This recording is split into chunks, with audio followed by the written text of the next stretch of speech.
प्रणाम जी सुंदर साथ। बोलिए श्री प्राणनाथ प्यारी की जय। बोलिए श्री सद्गुरु महाराज की जय। प्रणाम जी सुंदर साथ जी। सद्गुरु महाराज जी की प्रेरणा से, उनकी मेहर से, उनकी ही कृपा से हम महाराज जी की जीवन यात्रा में संग संग चल रहे हैं। जगन्नाथपुरी जाना है और महाराज जी के बीच बीच में जो अनुभव आते हैं वो बताते हैं। वो अनुभव हमारे लिए सिखापन है एक तरह से, कि हमें भी जीवन में उनको अपनाना चाहिए। महाराज जी तो तुरंत एक्शन ले लेते थे। जैसे कल की बीतक में उन्होंने मन को बहुत फटकारा कि उनका मन एक मधुर संगीत की ओर आकर्षित हुआ, और जब गए तो वहां पर उनको ईंटों की बौछार ऐसी मिली, बुरा व्यवहार मिला। तो उन्होंने मन को बहुत धिकारा कि मैं तेरे क्यों ही कहने में आया, तू तो रस का लोभी है और तूने मेरा मेरा भी ऐसे सत्यानाश किया। और आज से मैं तेरा भिक्षुक नहीं हूं, तू मेरा भिक्षुक है। या तो अर्थी तेरी निकलेगी और या मेरी, या हम साथ अगर रहेंगे तो मिलकर चलना होगा, तुझे मेरे अधीन रहना होगा। और सुंदर साथ जी, मन के हारे हारे मन के जीते जीत, ये तो हम कितनी बार ऐसे शब्दों में दोहराते भी हैं। और ये कहावत भी बहुत कहते हैं, अरे मन ऐसा करो तो सब है, अरे मन को पक्का करो, मन को दृढ़ करो। कितनी चीजें दृढ़ निश्चय की, संबल की हम सुनते हैं, करते हैं, लेकिन हमारा वैसा अ, आचरण में नहीं वो चीज आती जैसे कि महाराज जी के आचरण में आई।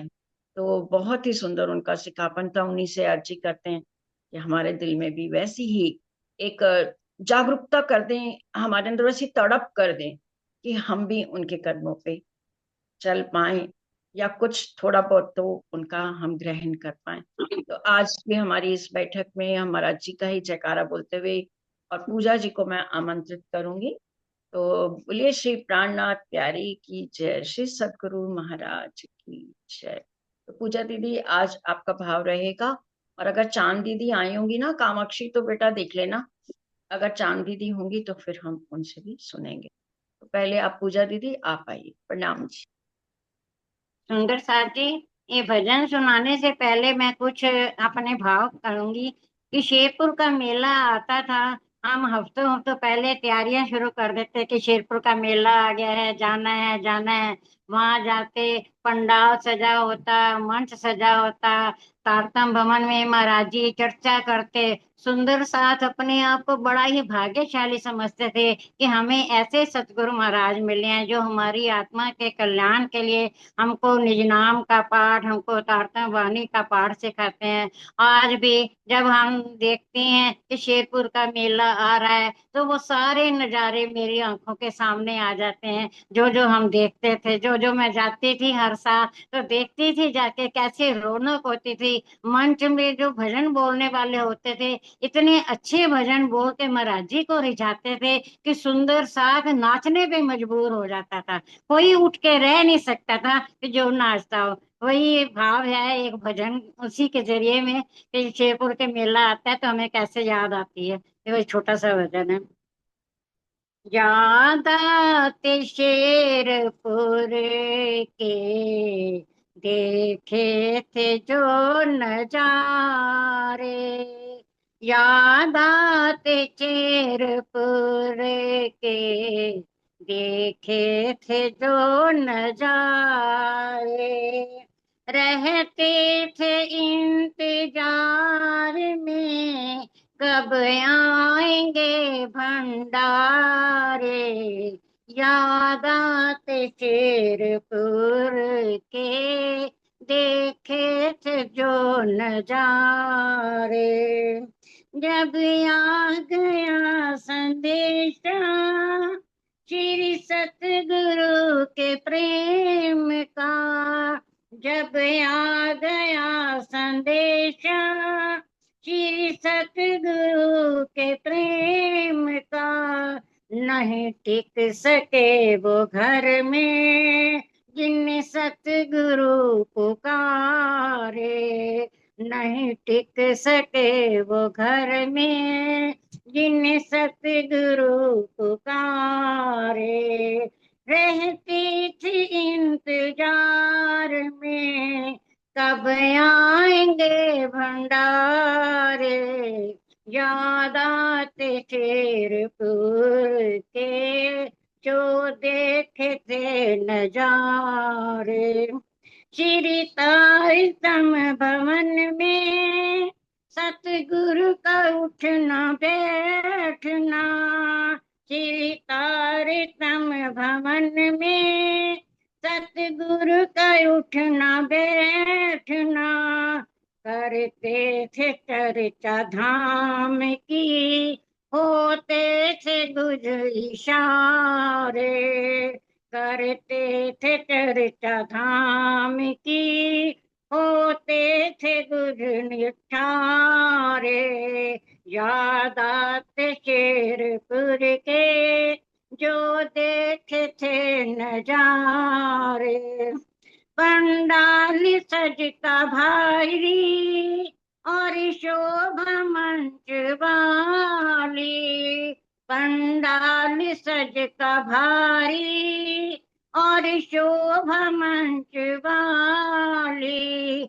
दरबार शहंशाह का सब बोले जय जयकारे। दरबार शहंशाह का सब बोले जय जयकारे।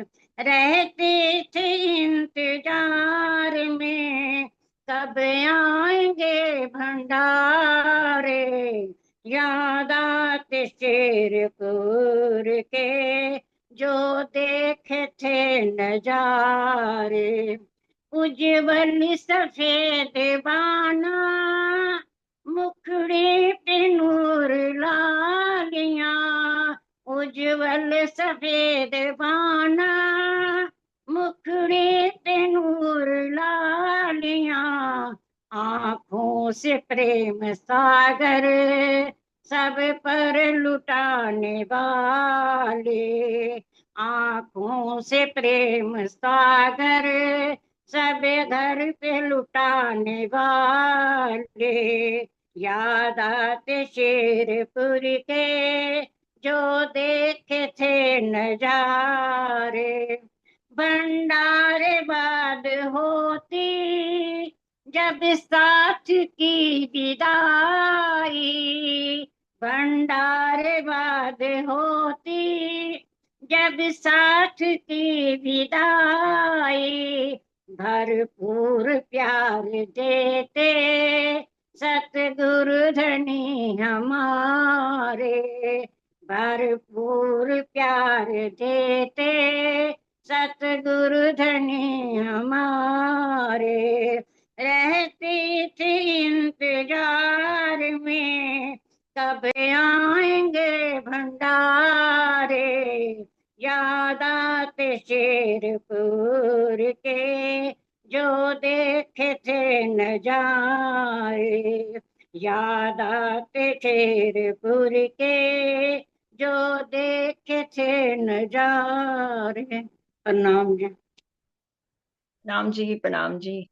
आपकी भजन की पंक्तियों को गाने का जो अंदाज है वही बता रहा है कि आपकी आंखों में वो नजारे चल रहे हैं, आप महसूस कर रहे हो उसको।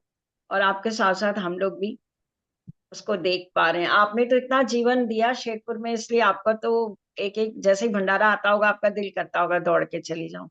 लेकिन नहीं कभी जाते कभी तो हैं पर बाद में जाते हैं हाँ, क्योंकि थोड़ा बच्चों सा की वो। छुट्टी नहीं होती ना। बच्चों की छुट्टी जब होती है ना तभी जाते हैं। तो, दीदी तारतम भवन किसको आप बोल रहे हो, जहाँ पे समाधि है या जहाँ जो पे निज मंदिर?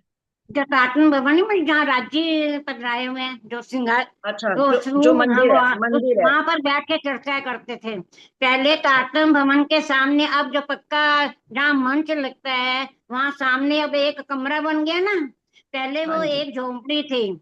जब हम जाते थे ना अच्छा। झोंपड़ी थी उसके अंदर महाराजी रहते थे। और शाम को चारपाई बाहर डाल के महाराजी बैठते और सारा सुंदर सास आस पास बैठता। फिर के चर्चा करते इतने घंटों बीत जाते शाम हो जाती। किसी को सुध ही नहीं होती थी कि हमने जाना है। ऐसे हम्म। लीन हो जाते थे महाराज जी के वचनों को सुनते सुनते इतने। मुझे को तो अभी सारा सीन याद आ जाता है कैसे महाराज जी बैठे थे कैसे उठते थे। 4 बजे सैर करने जाते थे फिर आते थे। बहुत ही मजा आता था वो मैं तो कभी भूल ही नहीं सकती जिंदगी में इतना मतलब। बिल्कुल एक एक चीज सामने आ जाती है कि हाँ कैसे हम जी, हाँ कर जी। जाते थे बहुत हम्म। ज्यादा।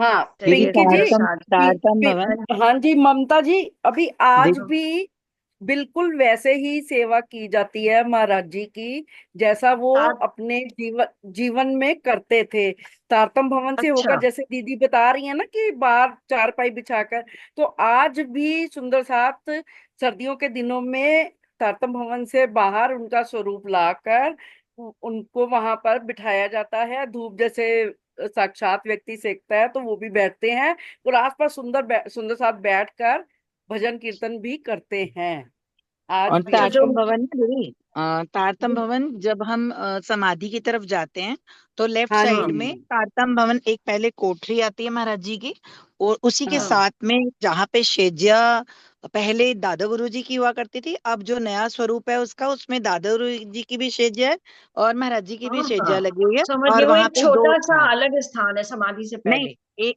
समाधि से पहले, एक नहीं, एक लेफ्ट साइड में बिल्कुल छोटी कोठरी है जिसमें केवल महाराज अच्छा। जी का बड़ा वाला स्वरूप है, और एक हाँ बीच में ठीक है। कमरा है जिसमें दो शेज्या लगी हुई हैं, एक दादा हाँ मैं गुरु जी अब की समझ और लगी गई। है, एक ये उनकी। कुछ समय पहले जब रिनोवेशन हुआ है ना तभी हाँ, जो लगी है दो रिनोवेशन से। के बाद ऐसा स्वरूप हो गया, पहले वहां पे केवल दादा गुरु जी की शेज्या होती हाँ थी जी। और महाराज जी हाँ की जी। केवल कोठरी होती थी, बाहर पलंग लगता था उस अच्छा कोठरी के बाहर, कमरे के बाहर ओके। लगता था पलंग। ठीक पूरे ठीक ठीक पूरे ठीक। भंडारे के टाइम पे कमरे के बाहर एक पलंग लगता था, वहां पे महाराज जी हाँ। का मतलब वहां पे बैठक उनकी होती थी और सब लोग वहीं हाँ पे जी, आके मत्था टेकते थे। जब भी बहुत हम सुंदर, सर्दियों में बहुत। जाते हैं ना अभी भी, तो हाँ, ऐसा सर्दियों ही में बाहर उनका, ही होती है सेवा। हाँ पलंग पे उनका अच्छा। पधराया जाता है। फिर जब धूप हम्म, चली जाती है तो फिर अंदर ले जाते हैं। हाँ जी, अब नए देखिए साल पे भी एक होता बैठक है। से हमें कितना कितना नई नई चीजें मुझे तो पता चली, क्योंकि मैं तो कभी ऐसे भंडारे पे भी बहुत कम गई और सर्दी पे भी मेरा जाना कम हुआ। लेकिन अब राजी हम्म, अरे चाहेंगे तो मैं सर्दी में दिल्ली, जाके वो मैं देखूंगी। कानपुर में थी तब तो एक ही बार गई थी। दिल्ली में तो राज्य की मेहर हुई है कि हर साल जाते ही जाते हैं, कभी हाँ दो बिल्कुल चक्कर बिल्कुल, के लग नजदीक हो ना।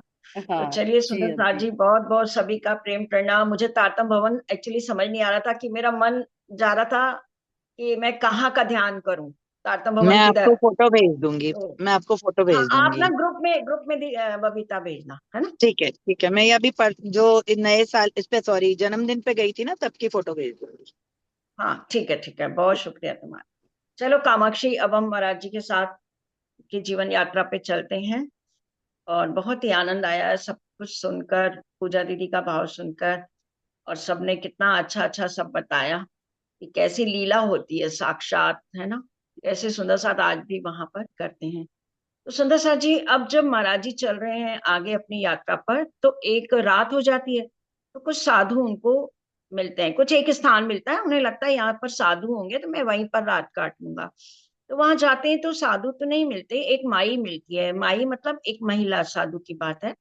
और उनसे वो महिला साधु की इच्छा होती है कि वो भी संग चले। तो वो महाराज जी से पूछती है कि भाई आप कितना चल लेते हैं। तो महाराज जी तो बहुत चल लेते थे। अभी जब एक दिव्य पुरुष के दर्शन हुए थे उसके बाद तो उन्हें लगता था कोई मेरे संग संग चलता है, यानी मेरे अंदर तो कोई शक्ति भी चलती है। तो वो कहने लगे मैं तो 17 मील चल लेता हूँ रोज। तो वो कहने लगी भैया, बोली तुमसे नहीं निभेगा, 3 मील हम चलते हैं। वो कहती है मैं आपके साथ कैसे निभा पाऊंगी, मैं तो 3 ही मील चल पाती हूँ। 3 मील भी मुश्किल से ही अपने रोज निकलते हैं। उनको सुनकर हमने सोचा साधु जन को आने दो, उन्हीं से कुछ बात करेंगे, इसको बात बनाने दो। अब जब उस महिला साधु ने, माई ने बोला ना कि हमारा आपका नहीं गुजारा हो पाएगा, हम तो बहुत कम चलते हैं, 3 मील ही चलते हैं। तो महाराज जी सोच रहे हैं कि इनको जो कह रही है कहने दो, अभी साधु जन आ जाते हैं उनसे मैं बात करूंगा। कहाँ गए हैं साधु जन, ये हमने पूछा माई को। तो उत्तर पाया बस्ती में गए हुए हैं भिक्षा को। माई से पूछा महाराज जी ने, भाई और साधु जन है वो कहाँ गए हैं। माई कह रही है कि वो तो बस्ती में भिक्षा के लिए गए हैं। सुंदर साथ जी, तब भी यही बात थी कि जो साधु जन होते थे ना, भिक्षा पे ही अपना गुजारा किया करते थे। बैठ गए उनकी प्रतीक्षा करने को एक पेड़ तले। कुछ थोड़े से समय बाद ही भिक्षा कर साधु लौटे। महाराज जी उनकी प्रतीक्षा करने, इंतजार करने एक पेड़ के नीचे बैठ गए। और थोड़ा ही समय में साधु जन लौट आए। प्रणाम आदि उपरांत साधुओं से हमने उठकर पूछा, तुम लोगों के साथ हमारी भी रहने की है इच्छा। जैसे ही प्रणाम की, सब साधुओं को एक औपचारिक बातचीत होती है। तो महाराज जी कह रहे, मैंने उठकर पूछा कि मेरी इच्छा है कि मैं आप संग के रहूं, आप लोगों के साथ रहूं, आप संग के यहाँ आपके साथ यात्रा करूं। बड़ी कृपा हो यदि आज्ञा दो। एकदम हमें अपने अकेले हैं। महाराज जी कहते हैं आपकी बड़ी कृपा होगी यदि आप हमें आज्ञा दे दो कि क्योंकि मैं तो एकदम अकेला हूँ। कष्ट बड़े हो रो एकले को, सो अब तक तो झेले हैं। महाराज जी कह रहे हैं कष्ट बड़ी होती एकले को। महाराज जी कह रहे हैं कि जो अकेला होता है उसको बहुत कष्ट होता है। ना तो कोई, जैसे कभी लंबी यात्रा होती है ना, तो हम लोग भी देखते हैं अगर कोई साथ होता है तो बातें करते करते कैसे समय निकल जाता है पता भी नहीं चलता। और यदि व्यक्ति अकेला होता है तो थोड़ा सा उसको कष्ट होता है। एक तो कोई बात भी करने वाला नहीं, खाना भी पकाना है तो अकेले ही, कभी खाया कभी नहीं खाया, तो दो जनों के होने से काफी फर्क पड़ जाता है। तो महाराज जी की अब ये इच्छा हो रही है कि हम अब संग चलें। देखिए अभी तक महाराज जी यही चाह रहे थे कि किसी का संग होने का मतलब संसार। और वो पहले उन्होंने अपनी चौपाई में बोला कि यदि एक भी व्यक्ति का संग है तो समझो वो संसार है। लेकिन अब वो कह रहे हैं कि किसी ने मुझे आज्ञा की है कि अब मुझे किसी का संग करना है। तो पर अब चाह रहे संग रहना, आज्ञा हमें किसी की है। साधु जन सब एक स्वर बोले, यह तो बहुत खुशी की है, यह तो बात खुशी की है। अब सारे साधु जो हैं बोलते हैं बड़ी ही खुशी की बात है, आप हमारे साथ रहना चाहते हो तो हमें साथ रहने में तुमको दुख नहीं, कुछ है आराम। साथ साथ कल को तुम अपने निश्चय ही करना प्रस्थान। महाराज जी वो साधुजन कहते हैं हमें कोई तकलीफ नहीं है, हमें कोई दुख नहीं है, हमें बहुत आराम है, बहुत खुशी है। आप हमारे साथ जरूर चलिए और कल आप सुबह ही तैयार हो जाइएगा, हम लोग सब साथ साथ चलेंगे। खिचड़ी भी कुछ दी हमको और कहा बना करके खा लो, आसन निकट हमारे ही, चाहो तो अपना फैला लो। अब उन्होंने अपना साथी समझ लिया महाराज जी को, थोड़ी सी खिचड़ी भोजन में दे दी और कहा कि बना करके खा लो, और बना के खाना चाहते हो तो वैसा खा लो, और हमारे निकट ही आप अपना आसन अपना बिछौना फैला लो, यहीं आराम करो, अब हमारे साथ ही रहो। सूखे पत्तों में खिचड़ी की लुटिया अपनी फरकाली। महाराज जी कह रहे हैं जो उनकी लुटिया थी, सूखे पत्तों में खिचड़ी थी, वो लुटिया में डाल दी। कुछ कच्ची कुछ पक्की सीकर हमने अंदर सरका ली। और उसको जब बनाने लगे तो कुछ कच्ची कुछ पक्की, वो महाराज जी कह रहे मैंने अपने अंदर ही उसको ग्राइंड कर लिया। सबसे देखिए महत्वपूर्ण बात यही है कि साधु बने स्वाद फिर कैसा। महाराज जी कहते हैं जब हम साधु ही हो गए, जब हमारा लक्ष्य ना संसार रहा, ना स्वाद रहा, ना गुण इंद्रियों का कुछ अधिकार रहा, मन को भी महाराज जी ने अभी कितना फटकारा और मन को भी कह दिया कि अब तू मेरे आगे रहेगा, तो अब तुमको कोई भी चीज परेशान नहीं कर सकती ना। तो इसलिए वो कह रहे हैं कि जब साधु ही बन गए, जब सब कुछ छोड़ दिया, तो फिर स्वाद फिर कैसा, फिर स्वाद का क्या लोभ, फिर जिव्या और रस में क्यों पड़ना। जैसा मिला प्रणाम किया। तो जैसा भी भोजन मिला, कच्चा मिला पक्का मिला, बचपन से ही महाराज जी का तो जीवन हम देख रहे हैं ऐसा ही था कि वो कच्चे दाने ही चबा लिया करते थे, गुड़ और पानी पीकर ही पेट भर लिया करते थे। तो महाराज जी कह रहे हैं जैसा मिला प्रणाम मैंने किया, और जैसा समय जगह जैसी हो उसी में आराम किया। जैसा समय हो उसको बिता लिया, और जैसी जगह हो उसी में आराम किया। छोटी है बड़ी है, कच्ची है पक्की है, महाराज जी ने नहीं देखा। जैसी जगह मिल गई, जैसा समय आया, उन्होंने उस पर गुजारा किया। तो ये सुंदर सा जी हम लोग के लिए बहुत ही बड़ी सिखापन है।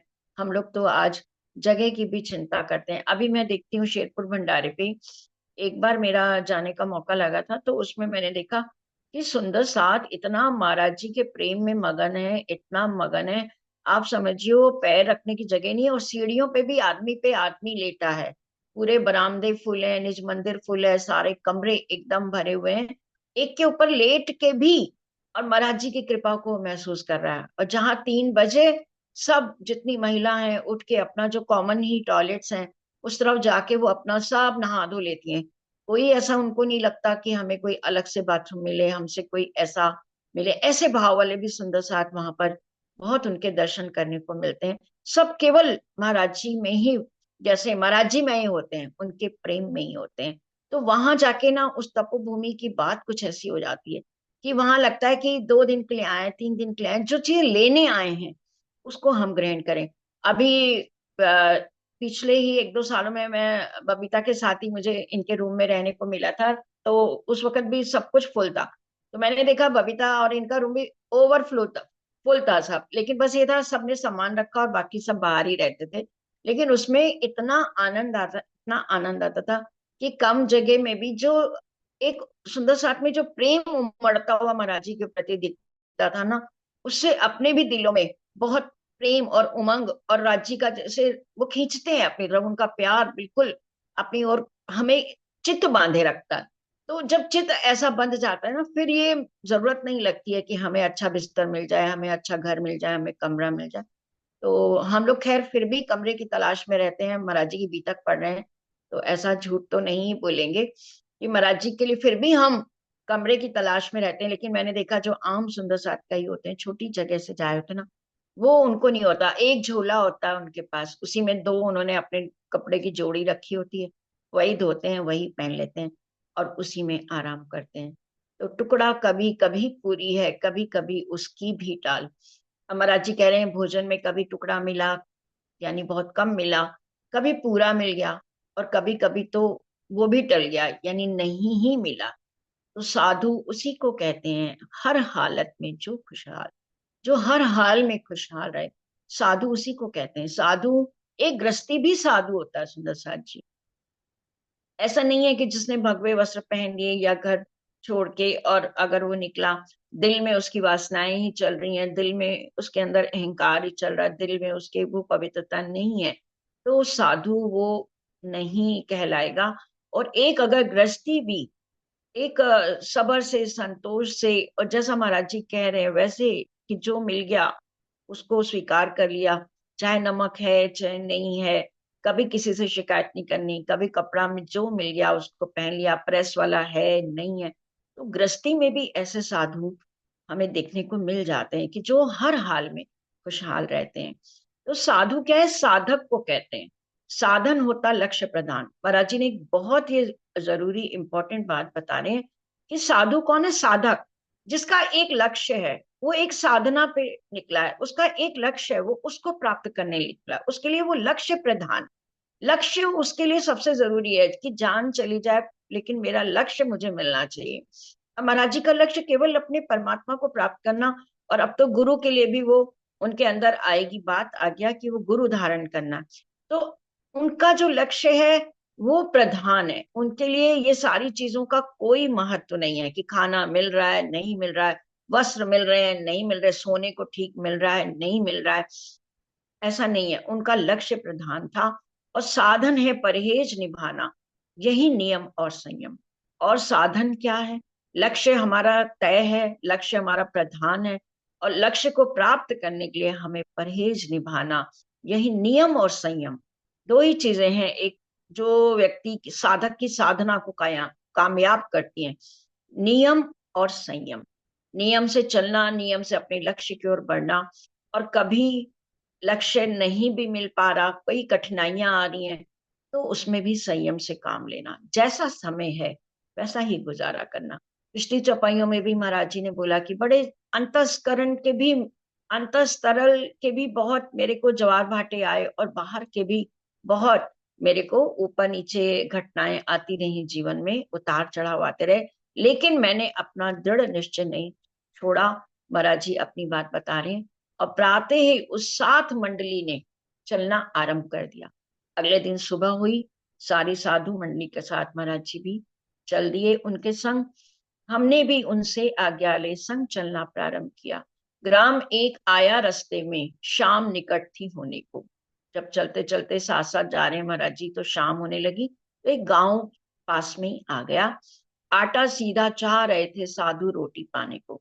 अब साधु जन की ये इच्छा थी, गांव आ गया तो चलो कुछ भिक्षा ले लें, तो यहाँ पर आटा सीधा जो राशन जो भी दाल चावल मिलेगा वो मैं हम लोग ले लें, और यहाँ पर रोटी बनाने का मिल जाए तो रोटी हम बना लें। एक जगह भिक्षा जो मांगी, भिक्षा जो देता था सेठ, उसने गिना हमें चारों को, पर भिक्षा की दो को भी। अब देखिए, एक बड़ा सेठ है, कोई उसके पास पैसे की कमी नहीं होगी, कोई उसके पास भंडार भरे होंगे, लेकिन उसने देखा हमको गिना, हम चार लोग थे महाराज जी कह रहे, पर उसने दो को ही भिक्षा दी, दो को नहीं दी। लख करके हम भिक्षा दो की चले अन्य से लेने को। जब उसने बहुत कम भिक्षा दी, चार के हिस्से की नहीं दी, तो महाराज जी ने जब देखा कि ये तो 2 की ही हो पाएगा इसमें, तो महाराज जी आगे चल पड़े कि मैं अन्य किसी से ले लेता हूँ। छोड़ दिए साधु और माई उस भिक्षा को लेने को। और वो जो माई थी उनके संग एक साधु को और छोड़ा और कहा कि आप जो है ना इससे करो, और मैं और भिक्षा लेने जाता हूँ। तुम ही यहाँ से ले लो भिक्षा, हम आगे ले लेंगे, और कह के उनसे बड़े अगाड़ी तुम्हें मिलेंगे अगली ठौर। महाराज जी आगे चलते हैं और उनसे कहते हैं कि मैं आगे भिक्षा ले लूंगा। अब देखिए यहाँ पर फिर एक सबर का ही उन्होंने परिचय दिया। उन 2 में महाराज जी अपना भी नाम ले सकते थे कि मैं ले लेता हूँ, आप लोग आगे ले लेना, लेकिन उन्होंने ऐसा नहीं किया और ये कहा कि मैं आगे चलता हूँ और अगली ठौर पर, अगले ठिकाने पर मैं आपको फिर मिलूंगा। आलू खुदते मिले अगाड़ी एक खेत में थोड़ी दूर। हमारा जी थोड़ी दूरी चले तो एक खेत में आलू खुदते हुए मिले। एक किसान था जो आलू खोद रहा था। रुकवाया हमको किसान ने, अपने पास भेज मजदूर। अब देखिए ऊपर वाला भी तो संग संग चल रहा है ना, वो महाराज जी को भूखा कैसे रहने देते। तो उसने अपने मजदूर को भेजा और महाराज जी को रुकवाया और दिए पेट भर आलू उसने, हम 2 की उसकी खुराक। अब महाराज जी को उसने 2 व्यक्तियों का भोजन ऐसा दिया। और महाराज जी के संग एक साधु और भी हैं, और उन्होंने पेट भर उन्होंने भिक्षा के रूप में आलू की खुराक दी। और विदा हुए आलू भोजन ले हम उनसे आदर के साथ, और उनसे ये भिक्षा लेकर 2 जनों की आदर के साथ हम लोग आगे विदा हुए। आलू ले लिए भोजन के रूप में, आगे पहुंच उबाले हमने, जीम लिए हम दोनों ने। और थोड़ा आगे पहुंचकर महाराज जी कह रहे हैं उनको उबाल लिया और उसको खा लिया। देखिए उबाल के ऐसा नहीं है कि उनको उसकी तरकारी बनाने की इच्छा हुई कि नहीं सब्जी हो जाता या थोड़ा टमाटर हो जाता या थोड़ी कोई हम हींग जीरे से बना लेते तो हम खा लेते। लेकिन कितना सादगी में आलू उबाल लिए और उसको खा लिया। थोड़े से माई की खातिर बचा लिए हम दोनों ने। और वो जो पीछे माई रह गई थी ना, तो उन्होंने उनके लिए भी बचा लिए कि कल वो मिलेंगी तो हम उनको देंगे। तभी बुलाने आ भी पहुंची माता उसी महात्मा को। अब महाराज जी के साथ एक महात्मा भी चल रहे हैं, तो वो जो माई है वो महात्मा जी को बुलाने आई कि आप चलो। जाने से साफ इनकार कर दिया परंतु माता को, लेकिन उन महात्मा जी ने माता के संग जाने से मना कर दिया। बोले ना तो वहां जाएंगे ना आइंदा साथ रहें, हमें अलग जानो अपने से, जहां मौज हो वहां रहे। महात्मा ने उनको, माता को सीधा कह दिया माई को, आपके साथ नहीं जाएंगे और ना आगे कभी आपके संग रहेंगे।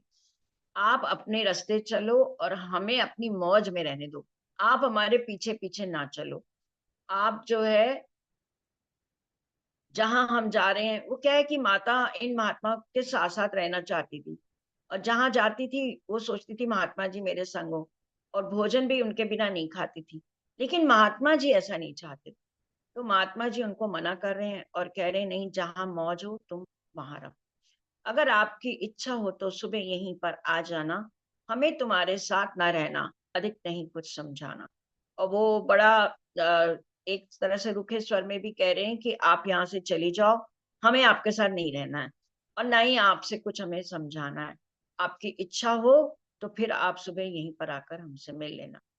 माई जी को दुख हुआ अति साधु से इतना सुनकर, बेचारी लौटी निराशा हो अपने मन में दुख पाकर। माई जी को बहुत दुख हुआ साधु से ऐसी बात सुनकर, क्योंकि वो तो साधु के संग रहना चाह रही थी। लेकिन जब उन्होंने साफ मना कर दिया तो निराश होकर लौट जाती हैं और अपने मन में बहुत दुखी हो जाती हैं। अलग मार्ग पकड़ा माई ने हम दोनों से फट करके। अब माई ने क्या किया, महाराज जी कह रहे हैं हम दोनों से अलग हो गई वो और उसने अलग रास्ता पकड़ लिया। जब ना आई सूरज निकले तक उनकी बाट देख देख के। अब जैसे ही सूर्य उदय हुआ ये लोग उसके इंतजार करते रहे, क्योंकि ये कहा था कि सुबह आ जाना। लेकिन जब वो नहीं आई, अब हमने अपना मार्ग संभाला, चले वहां से हम दोनों। लेकिन आगे मिले मार्ग में साधु और माई दोनों। तो इन्होंने भी अपना रास्ता संभाला, लेकिन कुछ दूरी आगे चलने पर वो साधु और माई फिर से मिल जाती हैं। जो साधु अपना साथी था, किंचित बात न की उनसे, एक तरफ रास्ते पर वे, हम एक तरफ अपनी धुन में। अब वो माई एक साधु के साथ, दूसरा कोई है उनके संग है, और ये महात्मा जी और और महाराज जी ये एक तरफ हैं, सब अपना अपना चल रहे हैं, एक एक तरफ ये चल रहे हैं दोनों, दूसरी तरफ माई और वो दूसरे साधु चल रहे हैं, और कोई बात नहीं कर रहा है, और हम एक तरफ अपनी धुन में ही चले जा रहे हैं। एक जगह ठहरे हम सब, माई लाई उनको भोजन। अब जब सब चारों लोग एक जगह पर ठहरे, तो वो जो माई थी फिर से भोजन बना के महात्मा जी के लिए ले आई। अब जीमे नहीं महात्मा जी तो दुखी हुआ माई का मन, सोचा था उनसे जीमेंगे, बना लिया था खाने को। अब माई ने क्या था, खाना थोड़ा ज्यादा बना लिया था, उन महात्मा जी के लिए भी बना लिया था, और उसने सोचा था कि महात्मा जी के संगी मैं खाऊंगी। अब महात्मा जी ने खाया नहीं, माई का मन फिर बहुत दुखी हो गया। इसी भ्रम से ले आई वह माई उन्हें जिमाने को। माई उन्हें जिमा करके ही भोजन जीमा करती थी, लेकिन जब इनकार किया माई जी तब से बढ़ती थी। अब बार बार महात्मा जी मना करते थे, और ये क्या करती थी, महात्मा जी पहले भोजन ले लेते थे तब स्वयं लिया करती थी, लेकिन जब से उन्होंने इनकार किया तब से इन्होंने क्या किया, खाना नहीं खाया। कल कुत्तों को डाल दिया था, अब भी कुत्तों को डाला। तो एक दिन पहले भी इन्होंने महात्मा जी के लिए बनाया, उन्होंने नहीं खाया, कुत्तों को डाल दिया, और अब भी जब महात्मा जी ने नहीं इनसे भोजन लिया, तो वो भी कुत्तों को डाल दिया। जैसे प्रण हो कोई उनका, माई जी ने दिया जाता और जता, माई जी ने दिया जता, और माई ने ये जता दिया कि आप जब तक नहीं खाएंगे तो मैं भी भोजन नहीं लूंगी। ऐसा उन्होंने का अपना प्रण उन्होंने उन महात्मा जी को जता दिया। साधु अपने साथ साथ थे, जीमा करते रोज आना, 3 रोज तक माई जी ने जीमा नहीं एक दाना। और महाराज जी कह रहे हैं जो मेरे साथ वही महात्मा थे वो मेरे साथ ही भोजन करते थे। 3 दिन बीत गए, 3 दिन माई जी ने एक भी दाना नहीं भोजन ग्रहण किया, और 3 दिन तक वो महात्मा जी के लिए ही बनाती रही। ये रही प्रण माई भी, जब तक साधु नहीं जीवेंगे भोजन का एक दाना तक हरगिज नहीं हम लेंगे। अब उसने ये प्रण ही कर लिया, जब तक ये साधु महात्मा नहीं भोजन लेंगे मैं भी अन्न का एक दाना नहीं लूंगी। वहां से चल करके किया खड़गपुरी विश्राम, था वो एक बंगाल का बड़ा प्रतिष्ठित ग्राम। महाराज जी कह रहे हैं वहां से हम चले, तो बंगाल का एक बहुत प्रतिष्ठित गांव खड़गपुरी आता है।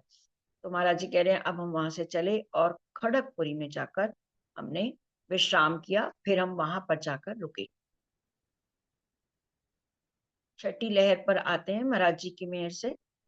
साधु जन जितने बोले है आज बड़ा अच्छा अवसर, बंगाली होली देखें सब चलो आज साधु मिलकर। जब ये बंगाल अब पहुंच गए हैं, तो वहां पर जितने साधु थे सबने कहा बड़ा अच्छा अवसर है कि हम लोग यहाँ की होली बड़ी अच्छी होती है, चलो आज हम लोग बंगाली होली देखते हैं। सब साधुओं ने मिलकर ये तय कर लिया, सम्मति दी, हमने भी अपनी, हमको भी सबने साथ दिया। एक साधु का लिया कमंडल चिमटा, एक से मांग लिया। महाराज जी कह रहे हैं मैंने भी सहमति दे दी, और मैं भी सबके साथ हो लिया। तो महाराज जी ने क्या किया कि कमंडल और चिमटा एक से मांग लिया, क्योंकि महाराज जी के पास तो कोई सामान था नहीं, पहले ही सब दे चुके थे। तो एक कमंडल और चिमटा किसी साधु से मांग लिया। अपना जो साथी साधु था उसकी तबीयत ठीक न थी, माई उनकी देख रेख के लिए, देखभाल के लिए पास उनकी छोड़ी। अब जो साथ में महात्मा जी थे उनकी कुछ तबीयत ठीक नहीं थी, तो माई जो थी ना उनको छोड़ दिया महाराज जी ने कि आप इनकी देखभाल करना, और मैं भी होली देखने जाता हूँ। हम तो गए खड़गपुर होली का देखें कैसा त्योहार, इधर हमारे साथी साधु को चढ़ गया तेज बुखार। उनकी तेजी सह न पाए वे गफलत में आए एकदम, माई उनको उठा वहां से आरंदा भाग गई फौरन। अब क्या हुआ, महाराज जी तो चले गए और पीछे उनको तेज बुखार आ गया, इतना तेज बुखार कि वो तेजी उसकी सह नहीं कर पा रहे थे।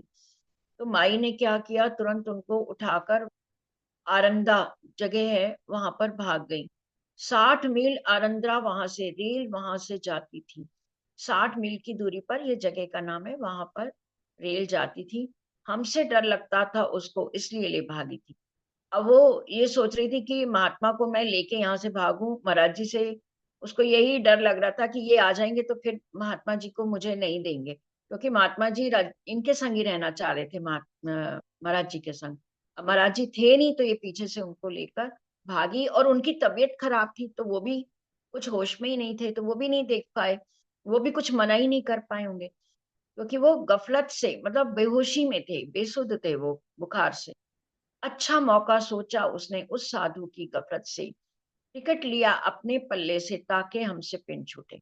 अब उसने सोचा अब ये जो महात्मा है इनको बड़ा अच्छा मौका है, ये तो बेहोश ही है, और अपने पल्ले से 2 टिकट ले ली और चल दी, और ये सोचकर कि महाराज जी से पिंड छूट जाएगा तो हम दोनों आराम से रहेंगे। जब वापस हम हुए वहां से, ना साधु ना माई जी, इधर उधर उन दोनों की हम सब ने धूम मचाई थी। जैसे महाराज जी लौटे तो देखा ना तो वो साधु ना माई। अब दोनों को देखते रहे और पूछताछ करते रहे। वे तो मिले नहीं, उनका पता एक ने बतलाया, कैसे उनके पास जाएं अब से कुछ समझ नहीं आया। वो दोनों तो नहीं मिले, लेकिन एक ने बता दिया कि वो माई उनको लेकर आनंदरा गई हैं रेल पर। अब महाराज जी सोच रहे हैं कैसे जाएं, अब आनंदरा कैसे पहुंचे। आखिर हम पैदल ही लपके 3 रोज में पहुंच गए। अब महाराज जी को ये पता लग गया था कि वो बीमार हैं और उनको वो माई लेकर चली गई। तो अब वो कह रहे हैं कि हमारी समझ में नहीं आया हम क्या करें, और हम पैदल ही वहां चल दिए। 3 रोज चलने के बाद महाराज जी वहां पहुंचते हैं। देखा तो स्टेशन पर ही साधु हमको पड़े मिले। जैसे ही वो पहुंचे आनंदरा तो स्टेशन पर ही उनको साधु उसी हालत में मिले। थोड़ी सी तबीयत ठीक थी पर गमगीनी सी हालत थी। तबीयत तो थी ठीक मगर थे गमगीनी सी हालत में, थोड़ा सा गम मतलब खुश नहीं थे। जब हम उनके पास पहुंच गए तो साधु ने कहा हमें, हम भी प्रण करके बैठे थे अंजल उस दिन पावेंगे जिस दिन हमें हमारे साथी महाराज मिल जाएंगे। देखिए वो कितना महाराज जी का इंतजार कर रहे थे, और उन्होंने कहा हम उस दिन अंजल ग्रहण करेंगे जब महाराज जी हमें मिल जाएंगे, और महाराज जी उनको मिल गए। तो आज हम यहीं तक की बीतक पढ़ते हैं। समय हुआ, प्रणाम जी सुंदर साथ जी। अगली बीतक महाराज जी हमें कल आगे लेके चलेंगे। आज हम सब मिलकर आरंद्रा पहुंच गए हैं, और महाराज जी के जो साथी हैं उनको भी बहुत अच्छा लगा महाराज जी को देखकर। 3 रोज से कुछ भी उन्होंने भी नहीं खाया होगा कि मैं महाराज जी के संग वो रहना चाह रहे थे। महाराज जी भी उनको नहीं छोड़ना चाह रहे थे। तो अब कल क्या होता है, कल की बीतक में पढ़ते हैं। बोलिए श्री प्राणनाथ प्यारे की जय, श्री सदगुरु महाराज की जय। सुंदर साथ जी कल जिसको भाव बोलना हो बता सकते हैं लिख के या जैसा भी, और नहीं तो फिर कौन बोलेगा। इंदु ने सोमवार को बोला है, पारुल फिर आप एक तो तैयार कर ही लेना। और कामाक्षी तुम्हें भी बोलती बहुत अच्छा हो, तुम भी प्रवचन का थोड़ा लिख देगी मम्मी तो 1-2 दिन में 3 दिन में एक भाव तुम्हारा भी सुन लें। ठीक है आंटी। प्रणाम जी प्रणाम।